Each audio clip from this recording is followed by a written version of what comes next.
Once upon a time in London there was a lady named Victoria, who was very sad and jumped off a bridge. But a doctor named Godwin found her and saved her life. He named her Bella, because she couldn't remember her old name. But Bella was different after the accident. She had the body of an adult, but the mind of a baby. She couldn't talk much, and moved clumsily. However, she was easily amused, even by strange things like Godwin's burps. Godwin was a doctor who taught students, and he asked one of his students, Max, to watch over Bella and see how she improved every day. Max was surprised when Bella hit him out of nowhere, but she seemed happy about it. Godwin explained that Bella's mind wasn't like her body's age. Every day, Max watched Bella, and noticed she was getting better, learning more words, and moving a bit better, though still wobbly.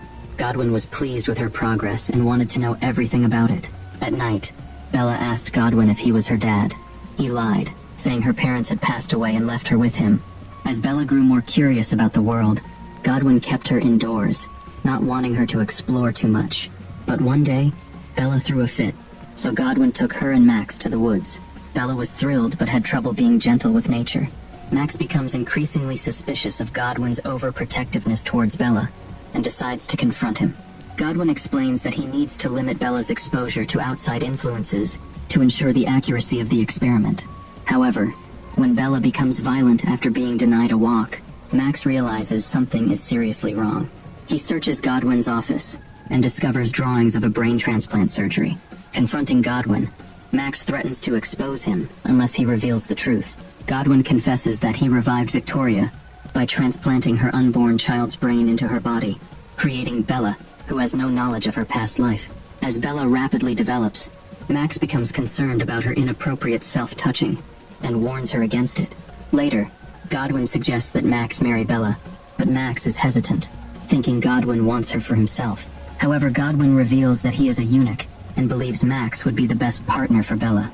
Max agrees to marry Bella, but before they can wed, Bella expresses a desire for adventure. She threatens to hate Godwin if he doesn't allow her to go out. Max tries to stop her by reminding her of their engagement, but Bella insists on leaving with Duncan, promising to marry Max upon her return. Max is upset by this, but is sedated by Bella before he can do anything. As Max loses consciousness, Godwin gives Bella money and bids her farewell, wishing her a safe trip. Max confronts Godwin for not stopping Bella, but Godwin believes she has free will and will be fine in Lisbon. In Lisbon, Bella and Duncan grow closer, exploring the city and indulging in new experiences despite Duncan's warnings. At dinner with Duncan's friends, Bella behaves rudely, attempting to hit a crying baby and needing to be reprimanded by Duncan. Back home, Max becomes worried upon learning about Bella's frequent intimacy with Duncan.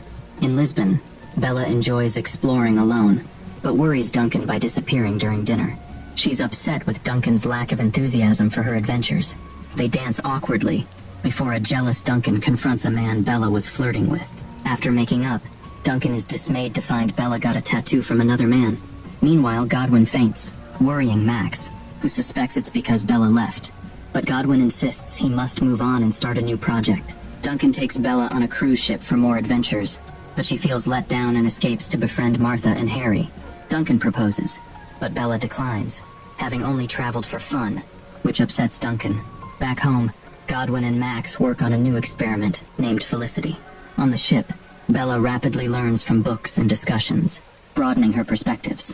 While at sea, Duncan interrupts Bella's conversation with some skeptics, inviting her back to their cabin. She refuses, preferring to stay on deck reading. Frustrated, Duncan throws her book overboard. Despite his outburst, Bella insists on staying with her friends. That night, unable to sleep, Bella goes to Harry's cabin and confronts him for making her question humanity's goodness. She admits she doesn't share the skeptic's belief in innate human cruelty, and thinks Duncan is cruel, causing her confusion. When she expresses a desire to improve herself, Harry argues that all people are inherently cruel.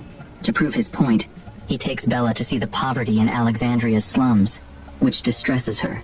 Later, Bella takes Duncan's casino winnings, planning to donate them to the needy. Prevented from going ashore, she gives the money to sailors who agree to keep it. Duncan then informs her they've been robbed. Tearfully admitting to taking the money, Bella upsets Duncan. With no funds, they disembark at the next port on their last day. Harry apologizes for enjoying Bella's sadness.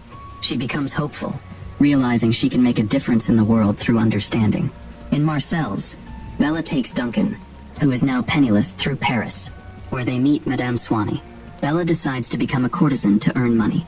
Disappointed, Duncan leaves her upon discovering she has emergency funds from Godwin. Bella continues her work to pay for schooling. One morning, Duncan asks her to come back with him, but she refuses.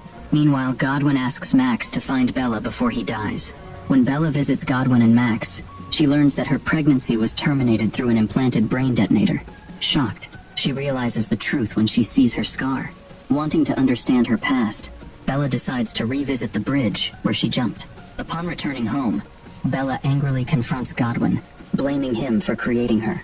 However, Godwin explains that she is the result of her own choices and experiences, not his creation. Despite her anger and confusion, Bella forgives him and reveals her aspiration to become a doctor. Encouraged by Godwin's words, Bella decides to pursue a career in medicine. The next day, Bella and Max discuss their engagement. Max admits it happened when Bella was younger, so they aren't technically bound. Despite Bella's past as a courtesan, Max confesses he is still drawn to her.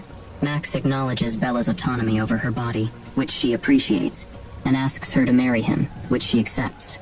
Their wedding takes place soon after. However, their happiness is interrupted by Victoria's husband, General Alfie Blessington. Duncan had investigated Bella's past, leading him to discover her true spouse. Alfie's lawyer convinces him that Godwin and Max took advantage of his amnesiac wife. Curious about her past life, Bella decides to go with Alfie to their mansion. Over dinner, she learns that Victoria intended to end her life because she disliked the baby. She also discovers they shared a fondness for cruelty. Alfie forgives Bella for her past as a courtesan and losing their unborn child. However, Bella insists she hasn't wronged him since she doesn't remember him, believing she has amnesia. Alfie advises her to stay inside until she recovers, which Bella interprets as imprisonment. Defiant, Bella asserts her freedom, but Alfie threatens to shoot her if she tries to leave. The next day, Bella attempts to escape the locked mansion. Upon her return, she overhears Alfie and a surgeon plotting to harm her. Later, Bella informs Alfie that she plans to leave, finally understanding why Victoria took her own life. When Alfie claims ownership over her, she reveals that she is no longer Victoria, as Godwin revived her with their child's brain. Despite her revelation, Alfie points a gun at her. When he offers her a sedative, she throws it in his face, causing him to accidentally shoot his foot. Bella takes control of the situation and brings the wounded Alfie to Godwin's home. She asks Max to help remove the bullet and perform a brain transplant on Alfie. After the successful surgery, Bella and Max stay with Godwin until his last moments. Before passing away, Godwin expresses gratitude to Bella for the richness she brought into his life. Following Godwin's death, Bella takes charge of his mansion, dedicating herself to studying to become a surgeon. With the support of Tets and Max, Mrs. Prim cares for Felicity, who can now follow simple instructions, such as bringing water for the goat-brained Alfie.